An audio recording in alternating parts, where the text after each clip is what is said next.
గాది Sai Krishna missing అవల Krishnalanka police స్టేషన్లోనే అతన్ని చంపేశారు. తర్వాత కాల్ చేశారు. ఇది మనం చెప్పే మాట కాదు.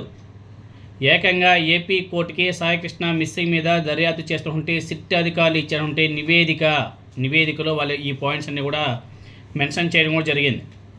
కృష్ణలంక సిఐ నాగరాజు రిమాండ్ రిపోర్ట్లో కొన్ని సంచలన నిజాలు కూడా వీళ్ళలోకి రావడం జరిగింది. అసలు సాయికృష్ణ మిస్సింగ్ వ్యవహారం ఇప్పుడు 2 తెలుగు రాష్ట్రాల్లో స్పెషల్ చెప్పంటే ఆంధ్రప్రదేశ్ రాజకీయాలు పెద్ద దుమారమే రేపుతుంది. ఈ కేసులో తీవ్ర ఆరోపణలు ఎదుర్కొంటున్నటువంటి కృష్ణలంక సిఐ నాగరాజును మొదట బీఆర్కి పంపారు. ఆ తర్వాత విమర్శలో గట్టిగా రావడం, బాధిత కుటుంబ సభ్యులు మీడియా ముందుకు వచ్చి వాళ్ళ బాధని చెప్పుకోవడంతో అతన్ని సస్పెండ్ చేయడం కూడా జరిగింది. అయినప్పటికీ విమర్శలు తగ్గలే, ఇంకా పెరుగుతున్నాయి. సో దెబ్బతో ఇంకా జగన్మోహన్ రెడ్డి గారు ఫుల్ ప్రెజర్ తీసుకొస్తున్నాడు కూటమి ప్రభుత్వం మీద. ఆయన మీద హత్యాయత్నం కేసు కూడా నమోదు చేశారు తర్వాత కూటమి ప్రభుత్వం. అయితే అరెస్ట్ చేయకుండా ప్రభుత్వం కూడా నాటకాలు ఆడుతూ వచ్చింది. స్వయంగా మాజీ ముఖ్యమంత్రి వైఎస్ జగన్మోహన్ రెడ్డి గారు ఎక్స్ వేదికగా ఆరోపణలు కూడా చేశాడు. ఆ మరుసటి రోజే అంటే ఐ థింక్ 23వ తేదీన ఎట్టకేలకు సిఐ నాగరాజుని సిట్ అధికారులు అరెస్ట్ చేశారు. ఈ నేపథ్యంలోనే ఇవాళ విజయవాడ 2వ అదనపు జ్యుడిషియల్ మెజిస్ట్రేట్ ఎదుట ఈ సిఐ నాగరాజుని సిట్ అధికారులు హాజరుపరిచారు. ఆ సందర్భంగా కోర్టుకి సమర్పించినటువంటి నివేదికలో కొన్ని కీలక విషయాలు కూడా వెల్లడించడం జరిగింది. సిట్ అధికారులు నివేదికలో పేర్కొంటే వివరాలను ఒకసారి పరిశీలన చేస్తే మే 6వ తేదీన సాయికృష్ణను మార్కాపురంలో అరెస్ట్ చేశారంట. తర్వాత అదే రోజు కృష్ణలంక సిఐ నాగరాజుకి టాస్క్ ఫోర్స్ పోలీసులు అప్పగించారు.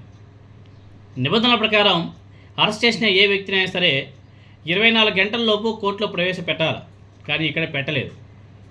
సిఐ నాగరాజు కోర్టులో ప్రవేశపెట్టలేదు.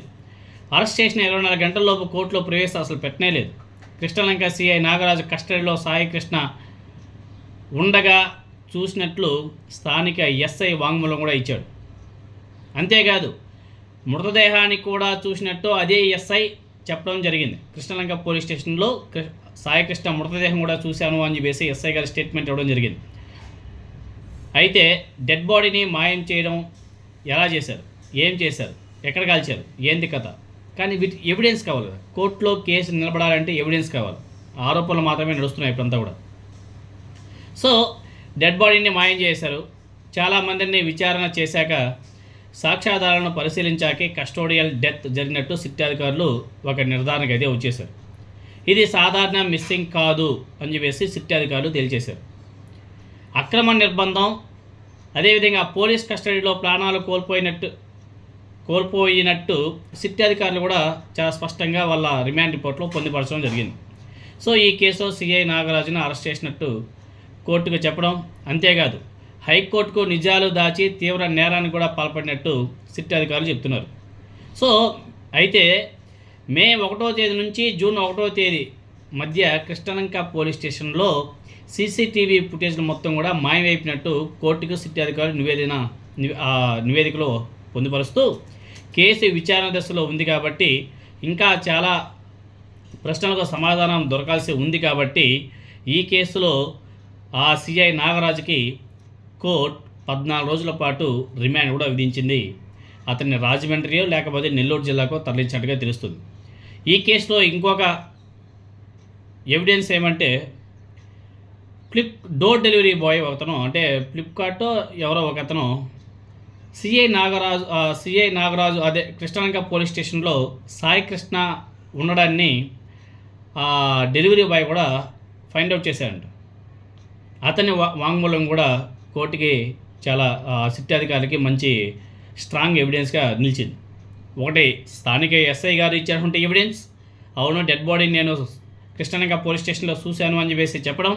రెండోది డెలివరీ బాయ్ ఒకతను అవును నేను పోలీస్ స్టేషన్లో పలానా రోజు సాయికృష్ణని చూశాను అని చెప్పేసి అతని స్టేట్మెంట్ ఇవ్వడం. ఆ 2 స్టేట్మెంట్ల ఆధారంగానే ఈ సిఐ నాగరాజ్కి 14 రోజుల పాటు రిమాండ్ కూడా విధించడం జరిగింది.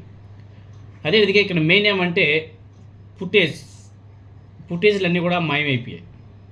గత 2 రోజులు తప్ప దానికి ముందు ఉన్నటువంటి డేటా మొత్తం కూడా ఎరేజ్ చేశారు, డిలీట్ చేస్తారు, ఏదో చేశారు. సిఐ నాగరాజు కానీ ఎంత ప్రశ్నలు వేసినా ఆయనేమో సైలెంట్గా ఉంటున్నాడు, నోరు కూడా మెదపడంలే. ఇంకా ఆయనకి పైనుంచి ఎన్నో, దాని గురించి ఇంకొక పెద్ద వీడియో వేసుకోవచ్చు. ఎనీహౌ మొత్తానికైతే సిట్ అధికారులు వాళ్ళ నివేదికలో పొందుపరచుకుంటే అంశాలను ఒకసారి బ్రీఫ్గా చూస్తే సిఐ నాగరాజు కస్టోడియల్ టార్చర్ పెట్టి చంపేసినట్టుగానే చాలా స్పష్టంగా అర్థమవుతుంది. సాయికృష్ణ అది నార్మల్ డెత్ కాదు, అతనిది కస్టోడియల్ డెత్.